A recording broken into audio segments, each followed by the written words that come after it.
puis après, il y a Elihu. Elihu, c'est le quatrième qui intervient dans la discussion. Il dit, non, non, moi j'ai une idée. C'est probablement parce que tu es un Gilgoul. C'est-à-dire dans l'ancien Gilgoul, tu as fait des gaffes, et c'est pour ça que tu en souffres. Et Yov ne répond même pas. Et après, Dieu lui apparaît.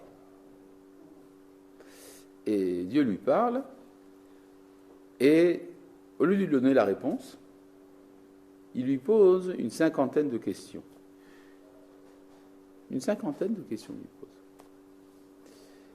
Et puis, Yov dit, ah, maintenant j'ai compris. Il est tout content.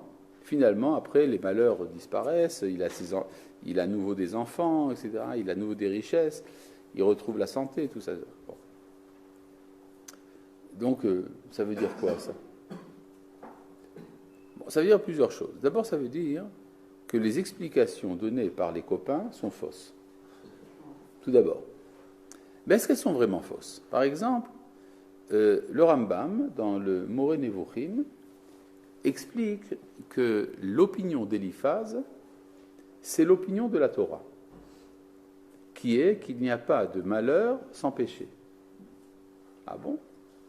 Alors si c'est comme ça, alors pourquoi est-ce que quand Akadosh Baruch Hu se révèle à Yov, après il parle avec Éliphaz et ses copains, il lui dit je t'en veux, vous n'avez pas parlé avec moi aussi bien que Yov. L'odibartem mela inechona ke'avdi Yov. C'est donc que d'après le Rambam, il y aurait deux enseignements. L'enseignement de la Torah et l'enseignement d'Akadosh Baruch Hu. Intéressant quand même. Ça veut dire quoi? Ça veut dire qu'il y a des enseignements dans la Torah qui sont destinés à l'observateur.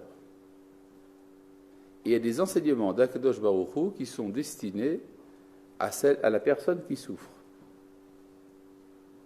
C'est pour ça que quand on donne des explications de la Shoah, il faut savoir à qui ces explications sont-elles données.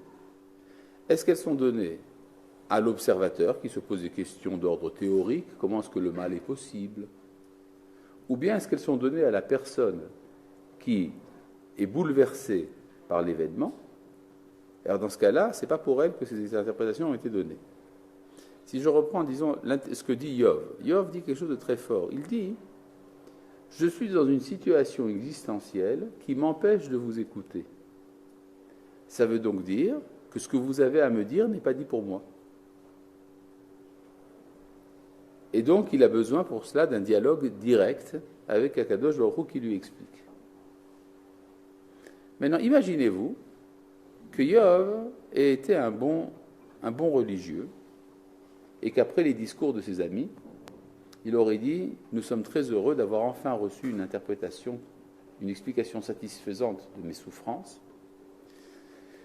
Et donc, il aurait dit « Kvod Harav Eliphaz, nous vous remercions pour vos belles paroles. » Et puis le Chacham Ana'ale Tzofar, et Bidul Machin, c'est Bildad, etc. Et ils auraient fait le Kaddish, avec Rabbi Hanania ben Akashia, ils auraient fait le Kaddish à la mémoire des 10 enfants de Yov, ils auraient mangé un petit gâteau et pris un café, et tout le monde aurait été très satisfait de la Hazkara, et même Yov aurait été satisfait, peut-être. Il aurait été content de l'interprétation. Mais qu'est-ce qu'il aurait raté? Le discours avec Akadosh Baruch Hu. C'est-à-dire qu'il faut savoir que c'est très important de ne pas accepter des réponses médiocres, des explications médiocres. D'accord? Donc, ce qu'il faut bien comprendre, c'est que on ne peut pas introduire la Shoah, ou les souffrances de Yov, dans le cadre de la rétribution, ce qu'on appelle Sachar Vaonesh, ou bien un Hagat Mishpat, c'est-à-dire le mérite et le démérite. C'est pas par là que ça passe.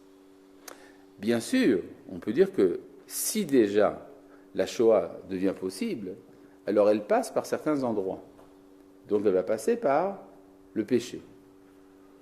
Et ce n'est pas pour rien justement que ça a commencé par l'Allemagne, puisque l'Allemagne est ce lieu où a été inventé ce qu'on appelle la critique biblique, c'est-à-dire une pseudo-science qui prend pour